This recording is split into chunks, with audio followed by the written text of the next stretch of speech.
আসলতে ঘটনাটো হৈছে আমাৰ নীলিবাৰী গাঁৱৰে এজন সৰু ছোৱালীক 4-5 জনে ৰেংগেপ কৰি লুকুৱাই থৈ দিছিলে। এইটো এতিয়া সৰু পোৱালি জন্মৰ পিছত বস্তুটো এই ঘটনাটো পোহৰলৈ আহিল আৰু কি। ইয়াৰ কাৰণে আজি পোহৰত অহাৰ কাৰণে আজি এই যে ডাংতল থানাত মানে অলপ জনোৱা হৈছিলে।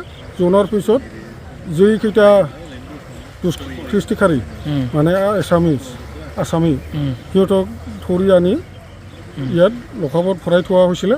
এতিয়া বৰ্তমান কাজলগাঁৱত মেডিকেলত লৈ গৈছে, ছোৱালীজনকো লৈ গৈছে।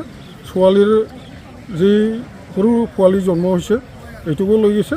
এতিয়া মেডিকেলত ট্ৰিটমেণ্টৰ কাৰণে লৈ গৈছে আৰু কি। ছোৱালীগৰাকী কি স্বাভাৱিক আছিল না অলপ ছোৱালীজনী 14-15 বছৰৰ মানে অলপ মেণ্টেল প্ৰব্লেম আছিল নেকি না স্বাভাৱিক আছিল? স্বাভাৱিক মেণ্টেল প্ৰব্লেম নাছিল।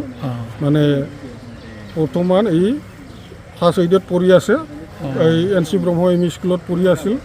এই ছোৱালীজনে এনেকুৱা ঘটনা ঘটি আজি 9 মাহ আগত মানে ৰেংগেপ হৈছিল।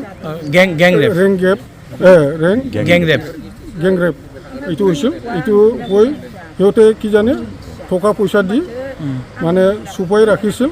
এইটো ঘটনাটো কাহকো নকৰাৰ কাৰণে মানা কৰি থৈ দিছিল, দম দিয়া হৈছিল কথা। মানে এইটো ইমানখিনি সুধিব পোৱা নাই।